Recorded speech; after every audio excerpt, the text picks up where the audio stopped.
Bismillahirrahmanirrahim. Assalamualaikum warahmatullahi wabarakatuh. Selamat pagi dan salam sejahtera untuk anak-anakku semuanya.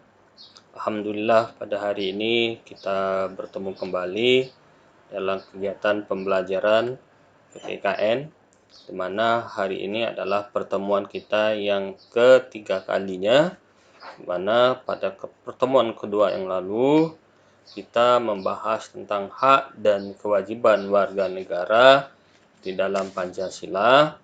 Namun pertemuan ketiga ini adalah kita akan membahas tentang kasus pelanggaran hak dan pengingkaran kewajiban warga negara. Materi ini mempunyai 3 cakupan. Yang pertama, penyebab terjadinya pelanggaran hak dan pengingkaran kewajiban warga negara. Yang kedua, kasus pelanggaran hak warga negara dan kasus pengingkaran kewajiban warga negara. Materi ini dapat dilihat atau disimak melalui buku PPKN kelas 12 yang diterbitkan oleh Kemendikbud, dan buku penunjangnya adalah buku modul PPKN kelas 12 yang diterbitkan oleh CP Grahadi. Penyebab terjadinya pelanggaran hak dan pengingkaran kewajiban. Kita lihat dulu pengertian pengingkaran hak. Pelanggaran hak warga negara adalah setiap perbuatan seseorang atau sekelompok orang, termasuk aparat negara, baik yang disengaja maupun yang tidak sengaja, atau kelainan yang secara hukum mengurangi, menghalangi, membatasi, dan atau mencabut hak asasi seseorang atau kelompok orang, atau tidak memberi apa yang menjadi hak warga negara yang dijamin oleh undang-undang dan tidak mendapat atau dikhawatirkan tidak akan memperoleh penyesalan hukum yang adil dan benar berdasarkan mekanisme hukum yang berlaku. Penyebab terjadinya pelanggaran pengingkaran kewajiban warga negara ini disebabkan oleh beberapa faktor. Yang pertama, sikap egois dan terlalu mementingkan diri sendiri. Sikap ini akan menyebabkan seseorang selalu menuntut haknya, sementara kewajibannya sering diabaikan. Ya, biasa kalau siswaku semuanya pada dulu waktu kita pembelajaran tatap muka, pasti siswaku pernah meminta uang jajan kepada orang tuanya. Namun ketika orang tuanya meminta bantuan untuk membantu atau menyelesaikan pekerjaan di rumah, biasanya siswa itu menolak. Hal tersebut salah satu bentuk pengingkaran kewajiban oleh siswa itu sendiri. Yang kedua, rendahnya kesadaran berbangsa dan bernegara. Hal ini akan menyebabkan pelaku pelanggaran berbuat seenaknya. Pelaku tidak mau tahu apa orang lain pun mempunyai hak yang harus dihormati. Artinya, ketika kita menuntut hak kita, kita harus melihat juga hak orang lain.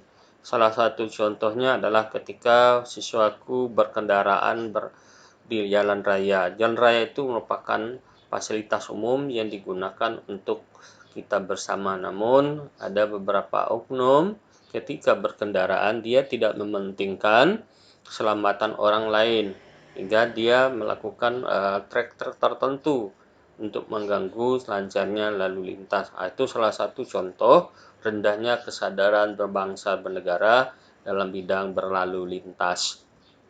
Yang ketiga, sikap tidak toleran. Artinya sikap ini akan menyebabkan munculnya saling tidak menghargai dan tidak menghormati atas kedudukan atau keberadaan orang lain.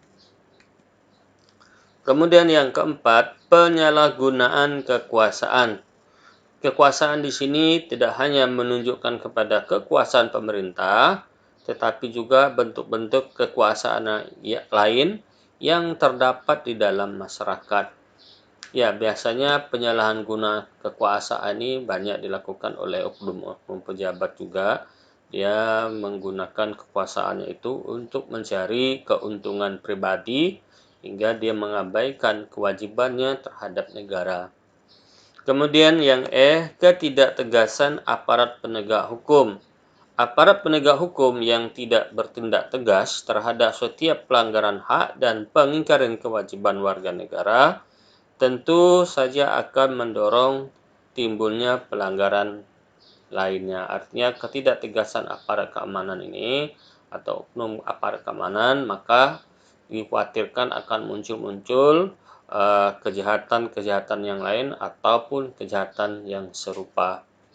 Sehingga tindakan kejahatan itu tidak akan jerak terhadap apa yang telah didapatkan atau disangsikan oleh negara kepada mereka setelah mereka melakukan suatu pelanggaran hukum. Kemudian yang 6 atau yang F, penyalahgunaan teknologi. Artinya, kemajuan teknologi dapat memberi pengaruh yang positif, akan tetapi bisa juga memberi pengaruh negatif, bahkan dapat memicu timbulnya kejahatan. Ya, bahwa kita tidak pungkiri pada zaman milenial ini teknologi namanya HP atau gawai itu sudah bukan lagi menjadi kebutuhan yang istimewa, namun menjadi kebutuhan yang sangat diperlukan oleh masyarakat untuk berkomunikasi.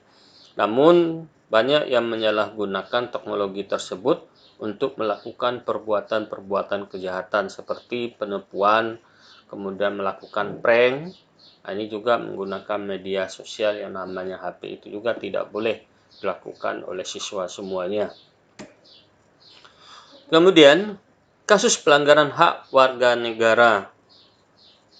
Yang pertama, proses penegak hukum masih belum optimal dilakukan.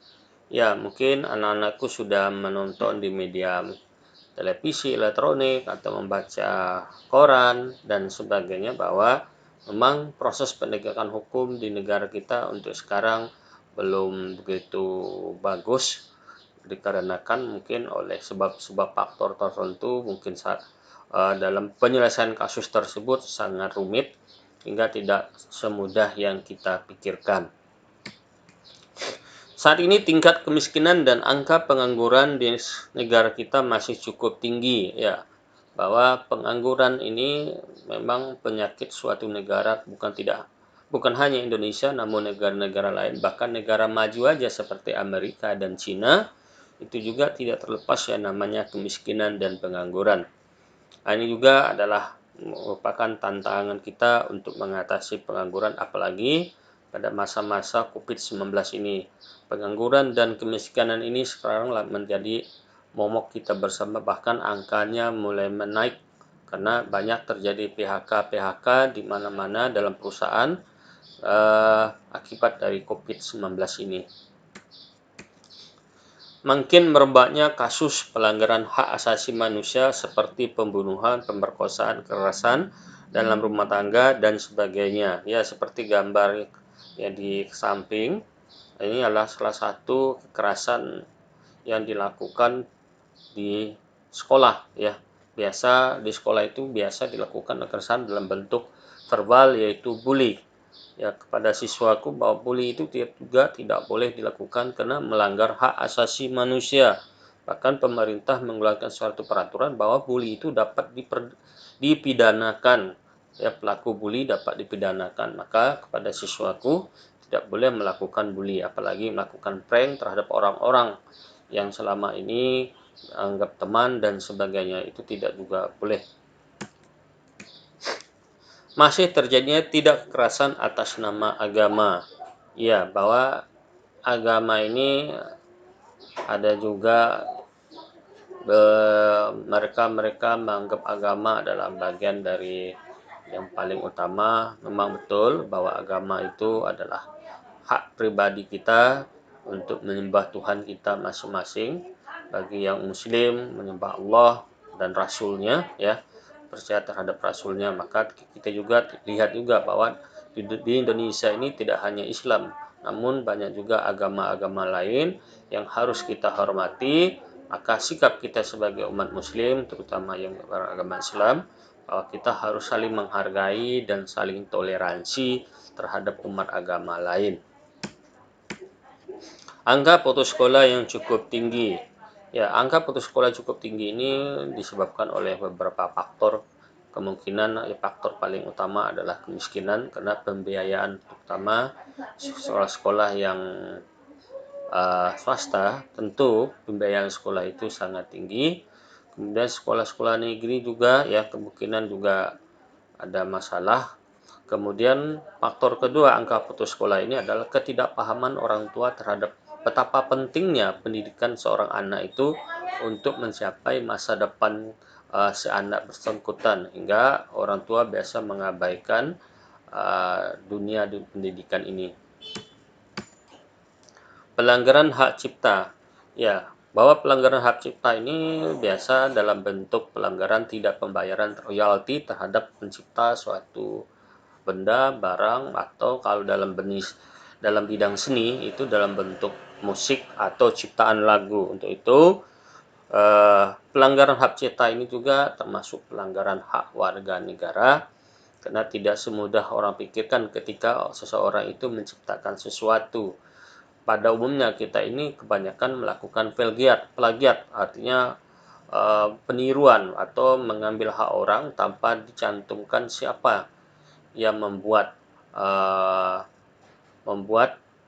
barang tersebut, ya, hingga kita main ambil, kemudian kita tidak mencantumkan yang sebenarnya siapa yang pembuatnya.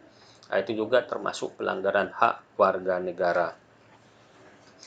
Kemudian kasus pengingkaran kewajiban warga negara, ya, membuang sampah sembarangan. Nah, ini juga menjadi PR kita bersama, bahwa sampah ini adalah sesuatu yang sangat kotor. Bahkan kesadaran masyarakat Indonesia sampah itu untuk membuang pada tempatnya itu sangat rendah dibandingkan negara-negara maju seperti Jepang, ya. Di Jepang sana sampah itu adalah kesadaran warga negara untuk membuang sampah akan kebersihan itu sangat tinggi. Kalau negara kita masih kurang yang namanya membuang sampah pada tempatnya, baik itu sampah pribadi maupun sampah rumah tangga, ya, itu sangat kurang sekali di Indonesia. Kemudian yang kedua, pelanggaran aturan lalu lintas. Ini juga biasa yang dilakukan oleh siswa semuanya, ya, bahwa dalam tata peraturan berlalu lintas itu yang boleh membawa kendaraan itu adalah apabila usianya di atas atau setara dengan 17 tahun ke atas, ya. 17 tahun ke bawah itu tidak boleh membawa kendaraan. Maka kepada siswaku, apabila umurmu belum mencapai 17 tahun, ya tidak boleh membawa kendaraan.